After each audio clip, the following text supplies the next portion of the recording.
Hey there, guys! Streets of New Capenna is coming out soon, or is basically coming out when this video is coming out, probably. So I want to talk about the best cards that you can find for your EDH decks from the set. Alright, we're getting right along with it. We're getting into this video discussing the best cards from the new Capenna set. This set, I think it's an interesting set. I wasn't super interested in what they sort of had going on at first, but then I think they came out with a few decent cards and whatnot, and a lot of stuff that I thought, oh, okay, well, you know, I thought the flavor would be there to a degree. Certainly, I thought they would get that pretty well, but I didn't know how that would apply to perhaps Magic or whatnot. But yeah, I think still the set's pretty decent. So yeah, we're going to get right on into looking at the best cards from EDH. Now, one quick note before I get too far on to this one. I am going to include all of the specialty cards that are legal in EDH only, essentially, that are only found in the set and collector boosters in this video as well, from now on with all of these videos, because they're only legal in Commander, and this video series and whatnot that I do is only for Commander. So why, we do these other videos that have these cards in them, and I think some of them are okay and whatnot, or do these videos that are on the side that are like, these are the other cards that you can find exclusively in the thing. How good are they? This one's pretty bad.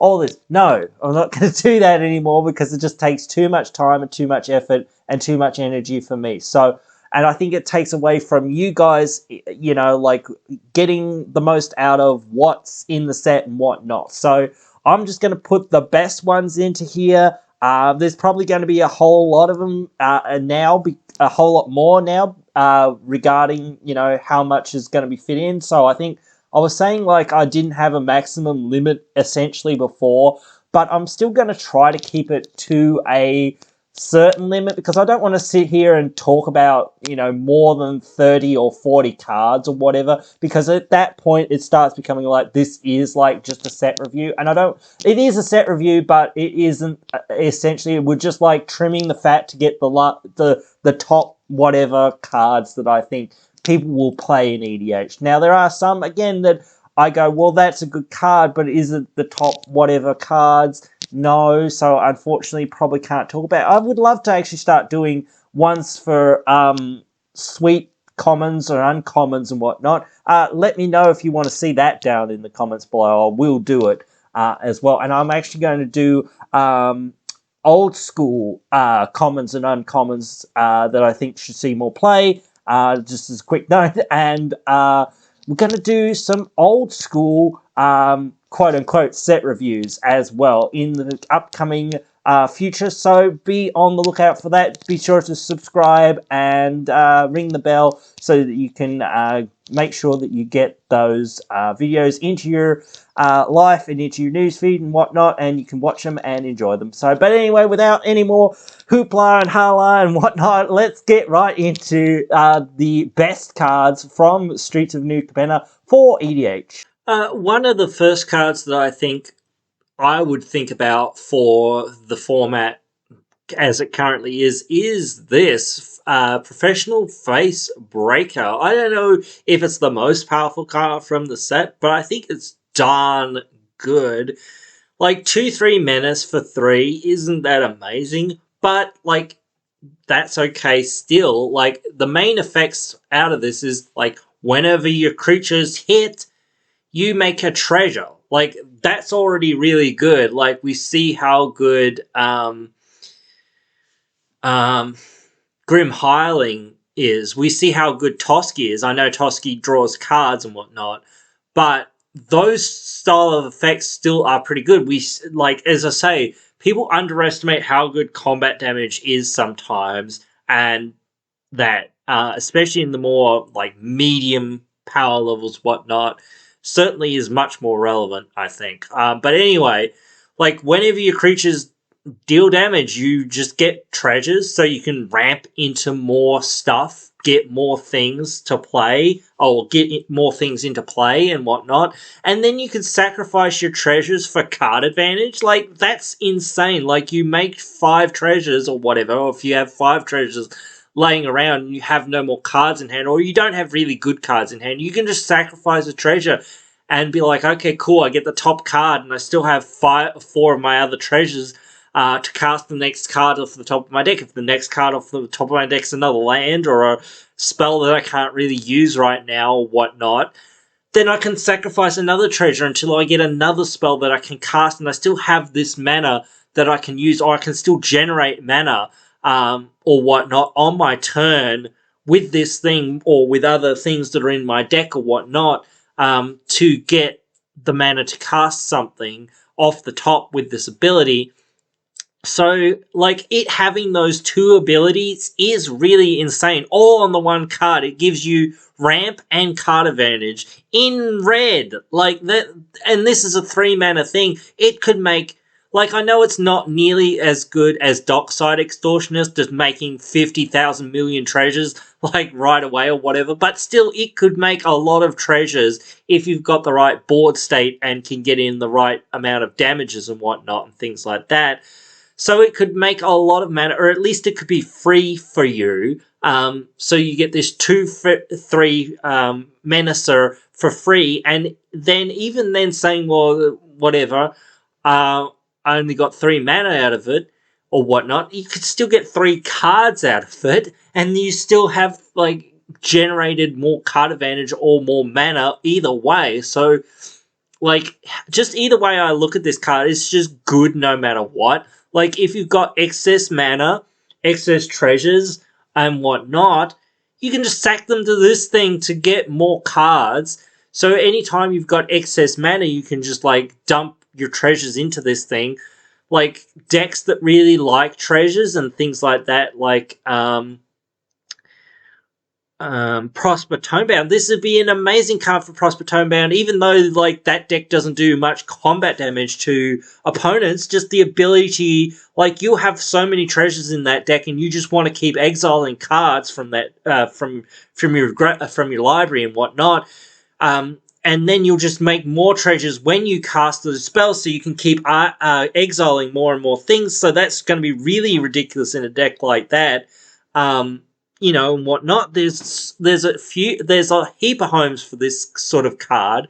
Corvold would probably like this because, you know, you can sacrifice treasures to get the top card. You're sacrificing those treasures, so Corvold's getting bigger and drawing you cards and things like that. So, and it generates you tokens that you can freely sack for mana, or with this ability to just get even more card advantage. So that's insane. There's just so much you can do with this, and it's 3 mana. Like, that's the main thing. This is a rare from this set. This isn't even a mythic, so this is really good.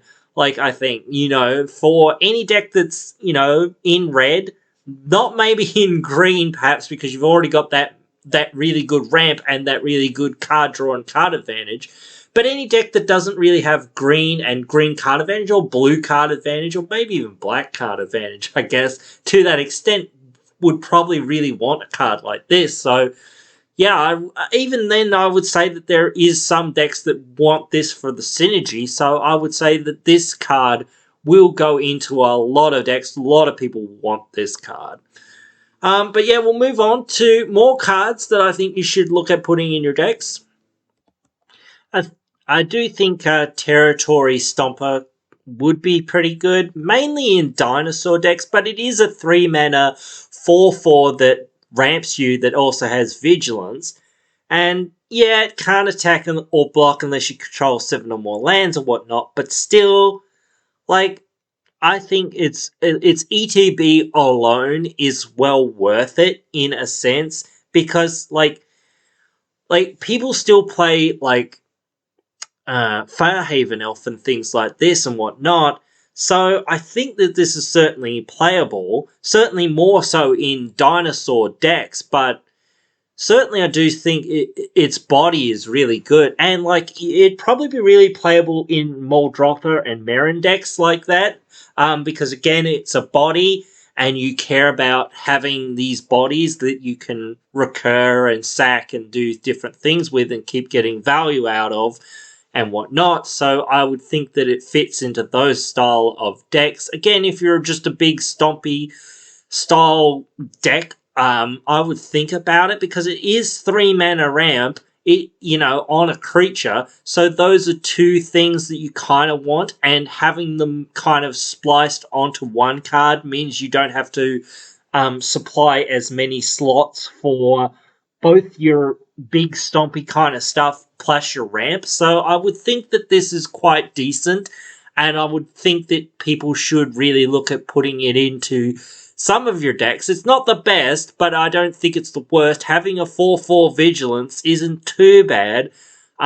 There are some other things that it would trigger, certainly, so I would think about it, certainly, in certain decks, especially if you're in a dinosaur tribal deck. But in most decks, I would think it would be quite worth it over Farhaven Elf, because, like, it does the same thing and is a 4/4 vigilance. Like, yeah, sure, it can't attack or block unless you have 7 or more lands, but still, you ain't attacking with Farhaven Elf, and you certainly aren't blocking with Farhaven Elf very much, and it doesn't have any power or toughness that's relevant to anything, really, so I would definitely think that this is a much better pick. So yeah, I would definitely think about picking these up for decks that, you might want it in and whatnot. But yeah, we'll move on from this one. Next one, Gallia Greeters. This 2 mana 1/1 dude, Elf Druid. Whenever another creature ETB is under your control, you choose one that hasn't been chosen this turn. Like, you only get 3 options out of this, but in a go wide tokens deck, I think it's pretty decent. You put a +1/+1 counter on this creature. Yeah, fine, whatever, that's fine. You gain 2 life. Yep, sure, that's fine. You pay to tap treasure token. Okay, that's real good. Like, there's some decks that it's much better in, especially like Chatterfang and things like that. And of course, I love things that are really good in Chatterfang, so I'm definitely thinking about putting this in there. But I do think that it has some value in some, decks that are in these colors that, are go wide tokens, because basically you'll get all 3 modes every single, like, turn for the most part, if you have some of these things, like, Tender Shoot Dryad and whatnot, Wolverine Riders, things like that, that make a token every single upkeep, essentially. So you'll make that 1/1 and whatnot. And especially with like Chatterfang and things like that, you'll get a squirrel, so you get the second one. So like it just snowballs off of itself very quickly. And like the counter and the 2 life are the worst ones, I think. But I think the 2 life's okay, because like in some decks, especially if you've got Bolus the Citadel and other effects like this, the life gain can be kind of relevant and whatnot. So, and it's not completely irrelevant to be gaining a bit of life here and there, just useful sometimes and whatnot. So I do think that this has some level of potential out there in go wide token decks and whatnot. So I definitely think about putting this into some of those style of decks, if you have one of those style of decks. And yeah, but we'll move on to the next thing. I want to talk about this card. It's amazing. Unfortunately, despite it being amazing,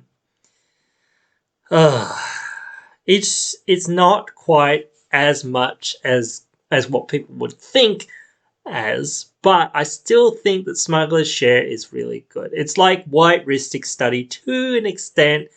The one thing, I guess, mostly that I don't like about this is that, like, if I'm playing it, to me, like, I want to have control over this. I want to be able to trigger it myself. I don't want to be playing these cards that are catch-up cards, but as a catch-up card, it's a really, really good catch-up card. This is an amazingly good catch-up card. Beginning of each end step, you draw a card for each opponent who drew 2 or more cards this turn. So somebody's drawing more cards than you draw a card, which if they're drawing 20-something cards, isn't that amazing, but again, at least it's something. Then create a treasure token for each opponent who played 2 or more lands, or had 2 or more lands enter the battlefield this turn. So again, trying to ramp you with the fact that other players are ramping ahead of you or whatnot, and whatnot. So that can be really good. Any white deck that isn't in green obviously wants this, I think.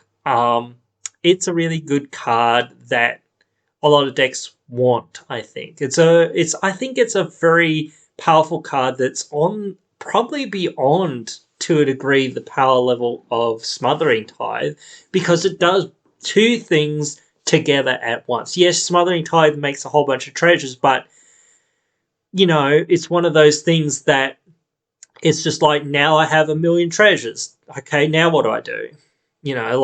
At least this gives you the card advantage along with the mana acceleration as well. As I said, I don't love that you've got to rely essentially on your opponents doing things. That's why I don't love this card, and I don't love cards that are like this, like Stick Study.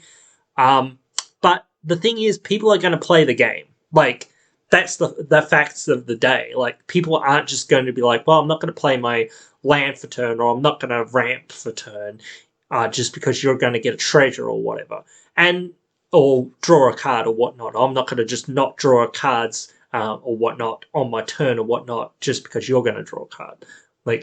It feels a lot better than Ristic Study and Smothering Tithe, because you don't have to be like, hey, are you going to pay for this? Are you going to pay for this? Are you going to pay for this? And you don't really have to remember that it happens, kind of thing, for the most part. You don't have to be like, oh, trigger.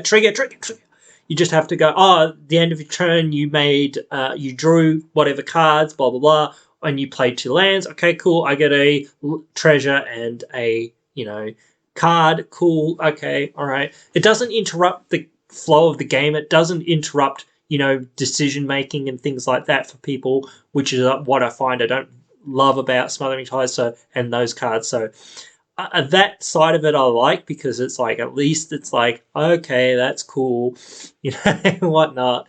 I can, sit back and, okay, cool, you're ending your turn, BT dub, you played, 2 lands this turn, didn't you? Yep. Or whatever, you ramped and played a land, blah, blah, blah.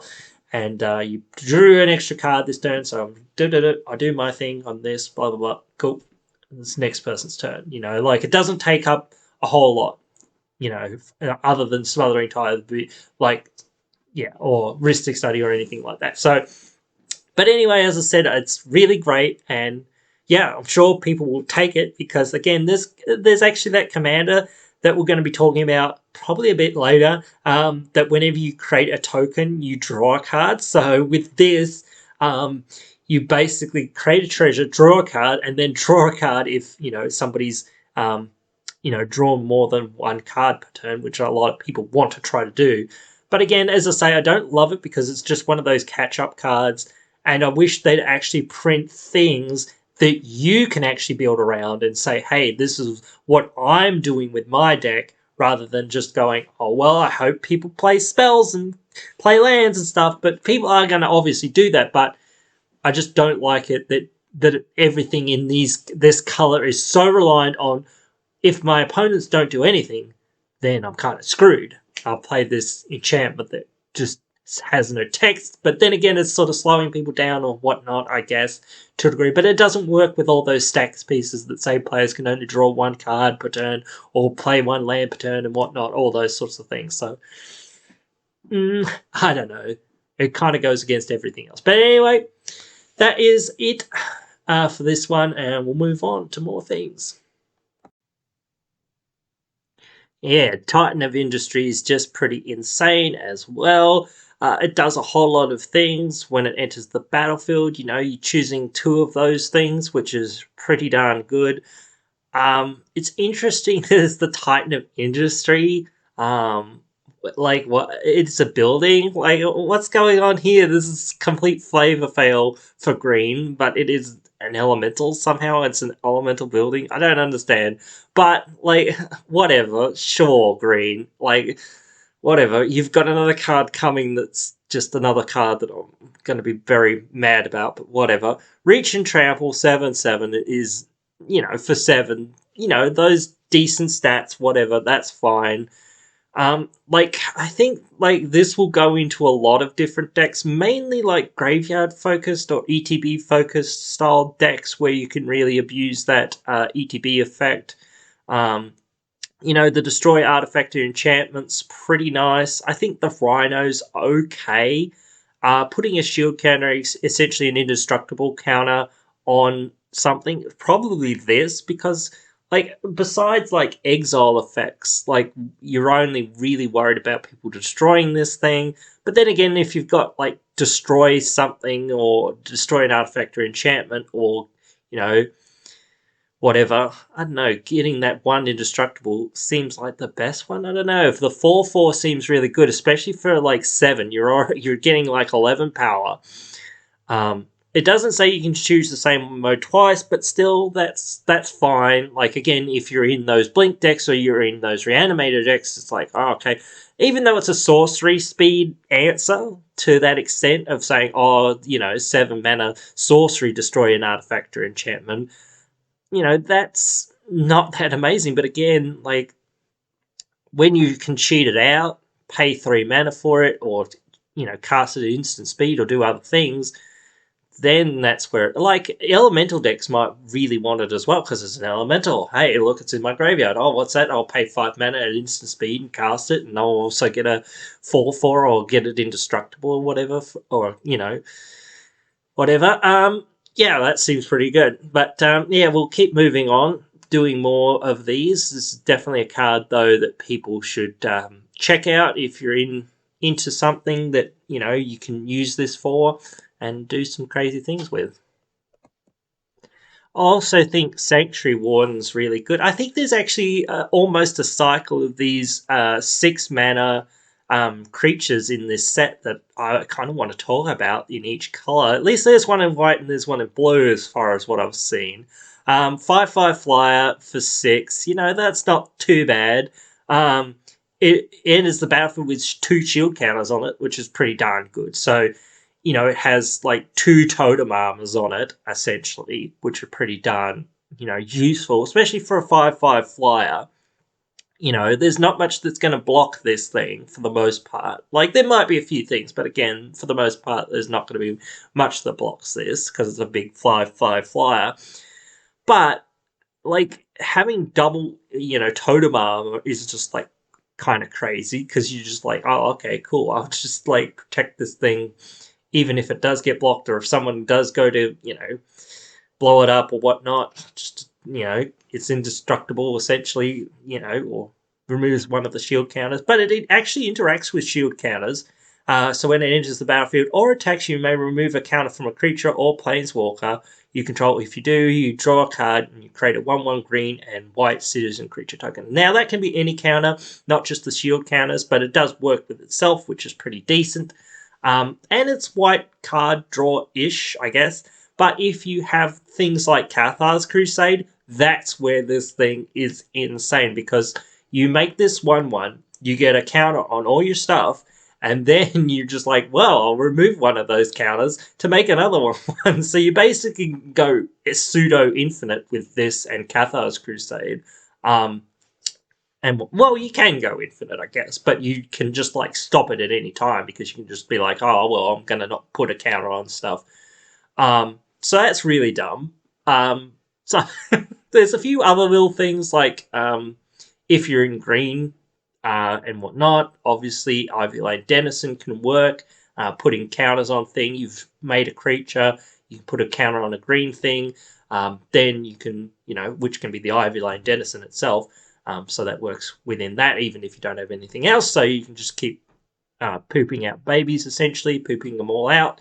I know they're only 1/1s, they don't fly, they don't do anything too amazing, but you can draw basically your entire deck in white, which is pretty darn interesting. with Kathos Crusade, that one synergy. And then in this one, you can just, again, draw your whole deck with white and green. Or whatnot. So that's really effective and really powerful. So it's a little bit busted. And I'm glad that they're giving white something. Green's getting so much in this set. It's funny to see that there's not that much red stuff, but whatever. Cool to see that white's getting some stuff, but it's also kind of like, well, the stuff that they're often getting isn't this kind of stuff, which is where I think that they should be more toward going. So I'm really happy that this is one of the cards that we get to talk about and get to say, hey, this is one of the best ones. I think the other ones that we're going to talk about in a minute or two are good, but yeah, we'll talk more about them when we get to them. But anyway, we'll move on to next thing. And next is another one of those 6-drops, and I do feel like this seems to be a bit of a cycle, but I don't know. We'll wait and see. But this is All-Seeing Arbiter, 5/4 flyer for 6. Now, again, not too amazing, not too bad of stats, but still, it enters the battlefield or attacks. We draw 2 cards, then discard a card. That is pretty darn good. This is very Sun Titan-esque. A lot of this sort of text of when it enters or when it attacks. That seems pretty darn good. Whenever we discard a card, target creature an opponent controls gets -X, -O until next turn, where X is the number of different mana values among cards in our graveyard. Like, yeah, sure, if we're in some sort of graveyard-ish kind of deck where we're looking to put cards in our graveyard, whatnot, this sort of thing, recur things, all this sort of stuff. I think this is really great. I've actually got a deck that I'm actually working on that I didn't even know that I wanted this card until I saw it previewed, and then I was like, oh, dude, this is great for that deck, and whatnot. So, you know, like, this is really great. Like, Morgothra will want this, because, like, it comes into play, draws you some cards. You can put any of your cards, from your hand into your graveyard, which is where you want them, to cast them from your graveyard to get more value, and it keeps doing this and doing this as long as it's on the battlefield as well, as long as it can attack.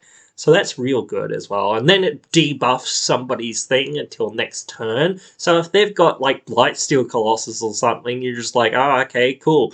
If you're going to hit me with it, it's going to do no damage, you know, like, and they're going to be like, okay, I won't hit you there, and I'll hit Steve over there. Something. You're just like, you better, you know, because if you hit me, and then I'm swordsing it or something else or whatever, you know, like. But anyway, it's so great of a card, I think, and you would want to look for this if you do have maybe those sorts of things, because again, it can be used with instant sorceries as well. Can't just be creature decks. But again, I would know me to be like, hey, what kind of creatures can we put in our graveyard to reanimate and do funny, silly stuff with? This, you know, works with both things. It works with a lot of other things that care about both instant sorcery. I don't know whether you could do much with artifacts and enchantments, but I'm sure you could find some space to do it with artifacts and enchantments. More artifacts, I guess, because there's more recursion with red and blue for artifacts and things like that. So, like not Mirari, whatever her name is, blue merfolk one. So yeah, but there's lots of stuff like that. But we'll keep moving. There's lots more to talk about from this set that I think, you know, people will want to check out. I've come to this card. I can't avoid talking about this card. I said that I had to talk about this card at some point there earlier. Do I have to? I think this is a great card, dude, but I'm so annoyed with this card. I'm so annoyed with this card, dude. It's because it's green, I'm so annoyed. Like, really, this is just so much. Like, you can make your lands tap to create treasure tokens, right? In green, which is the color that hates artifacts. What the hell? Like, literally, what the hell? Like, this is such a huge color pie and flavor fail. Like, wizards. like every time, like I like playing green, and like every time that I see cards like this and whatnot, I just go that Wizards does not care about the color pie, except you know, when it comes to green. They only care about the color pie when people say, "Oh, you know, white or blue would be good if it could, you know, have something, you know, in its color pie to help it, you know, do something and keep up with green because you keep giving green all this good stuff like this." So, you know, and whatnot, and red and whatnot, or black even as well. Like, all the other colors seem to be just like dawdling along, getting some little chunks here and there, and that's about it. And then just green's just like, boom, here's the best, you know, support that you can give the color and the most of it as well. Like, here's 5 cards for green, here's maybe 1 card ish for white or red or blue or even black. It's like, you know, like, I don't want to harp on it for too long, but that is my thoughts. If this was a colorless um um thing, then it would be amazing. It would be great. It would be stellar. It would be so good because you could put it into any deck. And then all your red, blue, black, and whatnot decks could use this. Green would not even probably use this if it wasn't that it was green. Like, because green already has enough. Like, literally, green has enough. So, again, it's just like one of those things. Why, Wizards, why would you give this to green? Like, I'm going to think about putting it into one of my decks, but that's literally it. Because it makes tokens, and that deck really wants to make tokens, but it's 6 mana, so it's kind of like, well, I don't know. It's a tough sell to a degree because you're playing 6 mana for this thing, unless you're generating a lot of mana.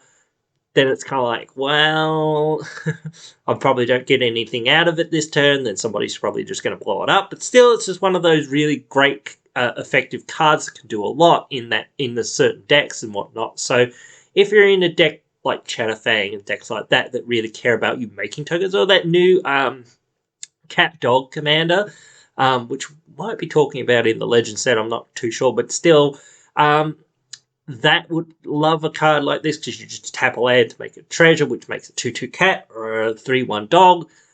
So yeah, that would be really effective and things like that. So, but still, like, some decks would still like this. But again, I don't know. Just like, why? Why? Because they can, I guess. It's one of those things, but whatever. Anyway, we'll have to keep moving on and talking about more cards because there's just so many more cards to talk about. Also, just basically apply most of my thoughts on the last card to this card. I don't know, dude. Like, what the heck? I think, like, the top part of, like, when your creatures ETB, they can fight, or they have to fight. Yeah, they have to fight. Like, certain decks, like the fight decks, would like this, but just the other part of just, like, tap it to make it a treasure. You can only activate it if it fought, I guess.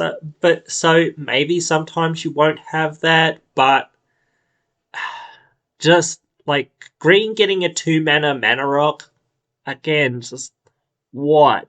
Why? Like, so yeah. Essentially, just copy and paste most of my rant about the last card with this one. Why? Like, literally why? But whatever. We've got so many more cards we've got to talk about, so I have to move on.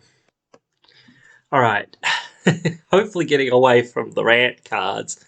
Void Red. Now, this is a 3 mana spell that is 3 different colours. So that's going to be quite difficult to pull off. But if you're in any deck that has Esper colours, I think this is really good. Because you can just have this thing that can't be countered and can destroy basically anything except for lands. You know, like, that's pretty darn good. Like, people play Generous Gift and Beast Within and Chaos Swap and some of these other things. Sometimes they do target lands and whatnot, but most of the time you're targeting artifacts, creatures, and enchantments, and sometimes planeswalkers as well. It's really good for certain decks, but I do think that there are really good things in all of these colors that sort of exclude this from being super amazing, because there's other spells that just sort of do this, but the uncounterability, I guess, is the main selling point of this card, because it can just destroy anything, much like Dovin's Veto. So I do think that there are people that would want this card if you're in a heavy meta that really cares about counterspelling and whatnot, or heavy counterspell meta. I would see that you might want this because you can just destroy anything. This can't be countered, so you get to destroy their thing or whatnot. So, or at least you have to make them sack it, and then it's dead anyway. So, or whatnot, or you have to make them sack their thing and then destroy the thing that they're sacking with. So, you force their hand to do what you more want them to do, so that you're more in control of the game actions and whatnot. But whatever. Anyway, I still think it's worth thinking about if you're in the right colors and you can find ways to easily cast this most of the time. You have good fixing in it. So yeah, but we'll move on to the next things. I think that Soul of Emancipation could be really good. It's another ETB creature. It is in banned colors, so again, you've got to be in a restricted set of colors, and it is 7 mana. But, of course, there are ways to cheat it out, and green is really good at ramping and whatnot. So, as we've seen, it's getting better at it and whatnot. But, again, enters the battlefield, you destroy 3 other non-land permanents. For each of those permanents, the controllers get 3/3 angels with flying. So, 3/3 angels with flying are pretty good. Like, I always say that vanilla, 2/2s or vanilla 3/3s or whatnot, even vanilla 4/4s, like, aren't anything to really worry about if you give them to your opponents for the most part. It's even if it's like Sacrifice or Aristocrats or these other things that could care about the creature or whatnot, for the most part, it's not going to be relevant enough, because they're only going to have that token or whatnot for that one instance of whatever they're going to do. 3/3 flyers are going to be a little bit more annoying, but certainly they're still fairly irrelevant for the most part. Again, this thing isn't a flyer or anything, so that is a slight downside. I wish it kind of had flying, because then it could at least block some of these flyers or whatnot. But still, there'd be ways to give this thing flying, so that's not totally irrelevant like that. But still, or at least if it had reach or something, that'd be great. But still, I think it's really quite good, because people play Terrestodon and whatnot. So, like this isn't a 9/9 or whatnot, but still, it is comparable sort of to it. I mean, Terrestodon, you can't destroy creatures, essentially. With this, you can't destroy lands. So, I don't know. I sometimes I think that the Terrestodon not being able to destroy creatures is more relevant a lot of the time than being able to destroy lands. Like, sometimes there's lands that you need to destroy, but often enough there's just not. And especially for like 7, 8, 9 mana or whatever and whatnot. So I would think that this is actually better than it, even though it's kind of fixed Terrestodon in a sense. You can't just blow up people's lands, whatnot. I get that you can blow up your own lands or whatnot, but again, or whatnot, to get a board or whatnot. But then again, you can destroy your own things still. Like, you can destroy some random 1/1s essentially or whatnot. That you have, like citizens or whatnot from this set even, and things like that, and then just turn them into 3/3 angels. So that could be beneficial to you too, or just destroy some of your random treasures that you have sitting around that you're probably getting with green somehow, and whatnot. But still, yeah, I do think that this could see some play out there, because it is useful. But we've got to move on to more things, because we're going long. Do you guys like Scrap Trawler? Because this is basically Scrap Trawler on an enchantment. Except it does any creatures, I guess, not just artifacts or whatnot. But still, or only creatures and not just artifacts, but whatever. Anyway, like Scrap Trawler on an enchantment, essentially, for the most part, you get a creature back from your graveyard that has less cost than the one you sacrificed. So, as long as it's sacrificed, actually. But yeah, like, still pretty darn good. You do have to be in Jund colours, but Jund does have that's one of those few sack decks that we know that they love. So this could be really good in those sorts of decks, just getting back smaller things than what you've sacked. But of course, you're usually sacking 1 or 2 drops for the most part anyway. You can only get back creatures, but still, I do think that there's a lot of utility here. There's a lot of, like, being able to get back, somehow going to be able to get back something that gets back something that's bigger as well, or something that has more certain amount of power or toughness or whatnot, things like that, or CMC and whatnot in these colors as well, so that you can just get back something bigger and then sack that to get the smaller thing to get this bigger thing back and things like that. So there's all these sorts of loops that you could do with it. So I definitely think it's worth your time thinking about in those sort of sacrifice Jund based or Jund plus based decks.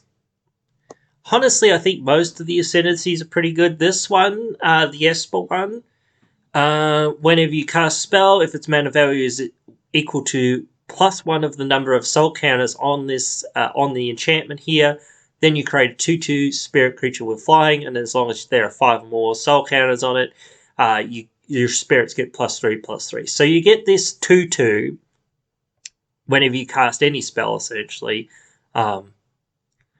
And then, whenever you cast... It's any spell? Yeah, it's any spell. Not just instant sorcery. That's like as long as you're going up the chain, so if you start with 1 soul counter, then you have to cast a 2 CMC spell.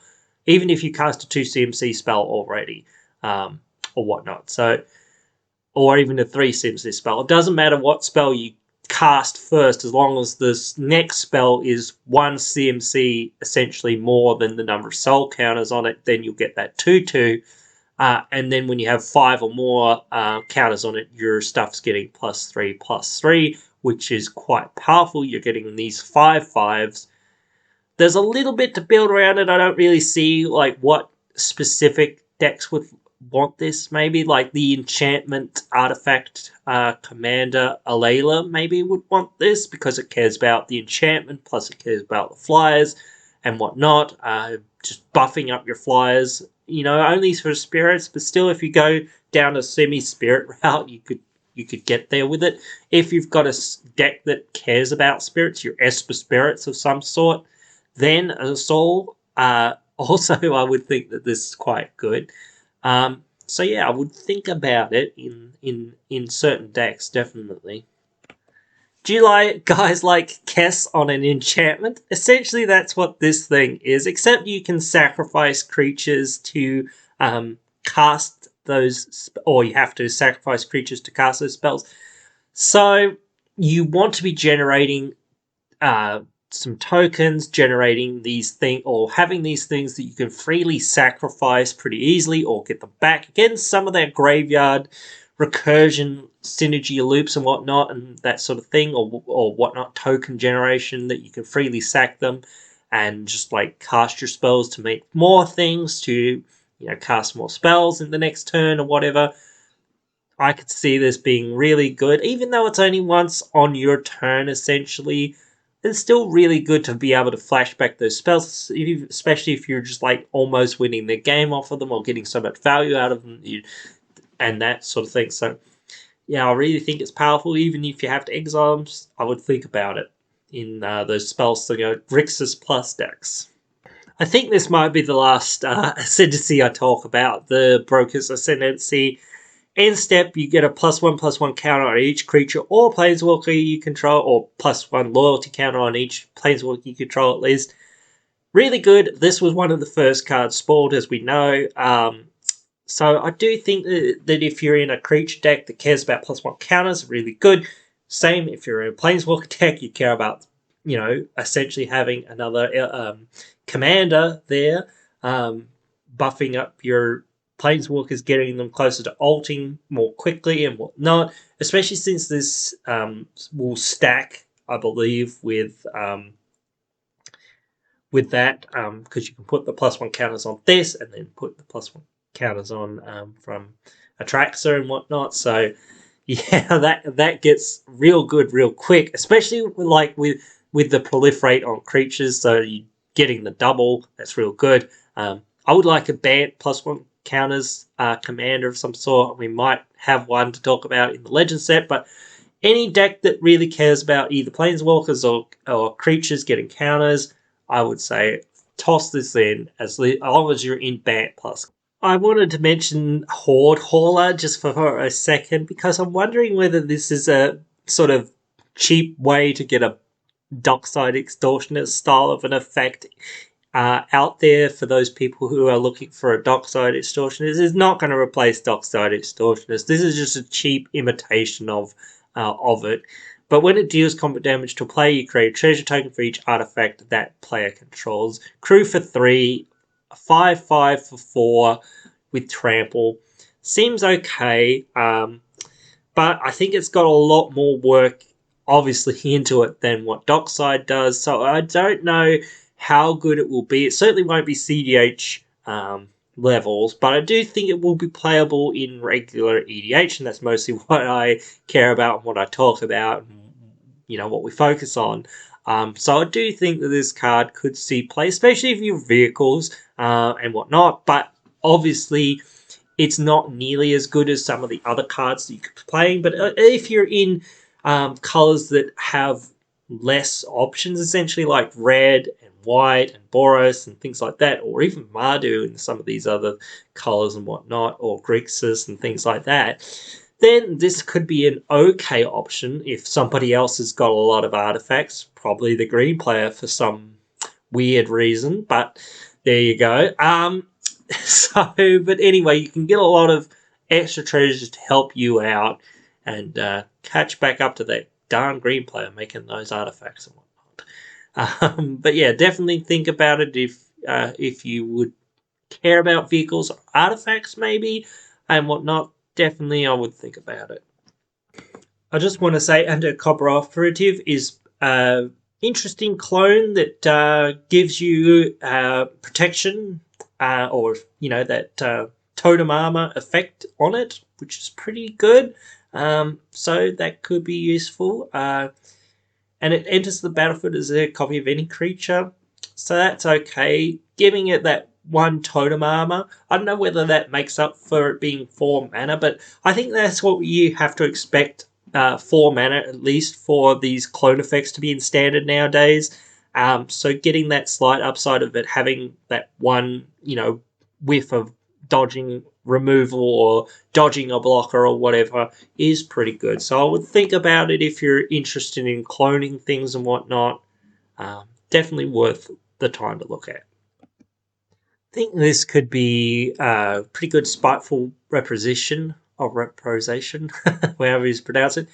Deals damage to each opponent equal to the number of lands they control, equal to how many you're behind, essentially.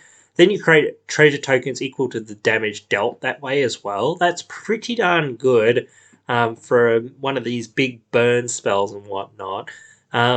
Just creating a lot of treasures as well as burning people seems pretty darn good. I think a lot of these more commander-focused cards are much more onto the power level of what we're looking for in our format rather than a lot of more standard ones. But obviously, this is still pretty darn. There's still some pretty darn good stuff in the set and whatnot. So yeah, but anyway, this one definitely seems like a card that you might want to pick up from the set. I think this new rubble rousing could be good. The hideaway is pretty decent, especially in white. You get that card advantage. And then when you attack with one or more creatures, you create that many 1/1 green and white citizen creature tokens. Then if you control 10 or more creatures, you may play the exile card without paying its mana cost. So, that's pretty good. And whatnot. I do think that this could be worth it if you're in a attack, aggro, or tokens style deck. It's pretty darn good, especially for decks not in green for the most part, or not in blue as well, when you don't have a lot of card advantage and things like that, or you need more token generators and whatnot, things like this. do think it could be well worth it. I'm certainly thinking about it for one of my decks, because it just makes those tokens for free, and it also gives me a bit of card advantage. So both of those things I kind of want. So, and I can cast that spell for essentially nothing when I have those 10 creatures. So that could mean I could cast a 10 drop for, having to cast this maybe 6 drop or whatnot, which is still pretty good because it can, again, and that ability does have essential haste. So, I could make a whole bunch of these 1/1s and get the value out of it, and then get probably the card almost immediately, which is probably pretty darn decent. So I would definitely think about it. Special shout outs to Rumorgatherer. I like this card. I really like that they're finally giving white some amount of stuff, but since they're giving white just barely a little bit, they've got to give green 20,000 things. But again, still, this is really good. Whenever another creature ETB is under your control, you get to scry 1. Even scry 1, like, that's insane for white, because especially if you're in a token deck, and this is an uncommon. Like, this is going to be a very cheap card that you pick up very easily. But if it's the second time this ability resolves this turn, you draw a card instead. So you get to scry 1 first off, and then draw a card, which is incredible card advantage for white. They've never had any card this good, just generically good. If you're making lots of tokens during your opponent's turns, then this is a card that you will want, even if you're generating tokens and whatnot during your turn, or even if you're somehow playing 2 spells and whatnot in your deck in mono white. I would think that this is pretty darn good, especially there's that one commander, the mono white one, God Eterna Ketra, actually, that whenever you cast the white main line enters, but then you'll get that 4/4.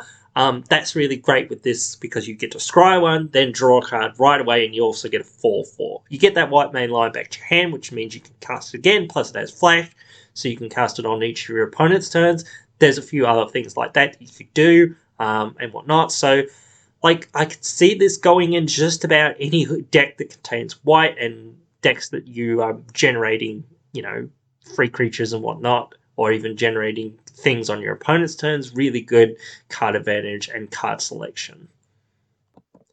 Alright, I've looked through most of the set now, and I think that's pretty much it for this set. It was quite a lot to talk about. We've been going over 40 minutes, I believe, here, if my math is right. But anyway, yeah, there is a lot to talk about in the set, so certainly I hope you guys have enjoyed this. I don't know whether I want to continue doing these. It's a lot of work to do these sets sometimes, especially with sets like this that actually have quite a bit to look into them. Plus, like, not that many people are that seemingly interested in these videos.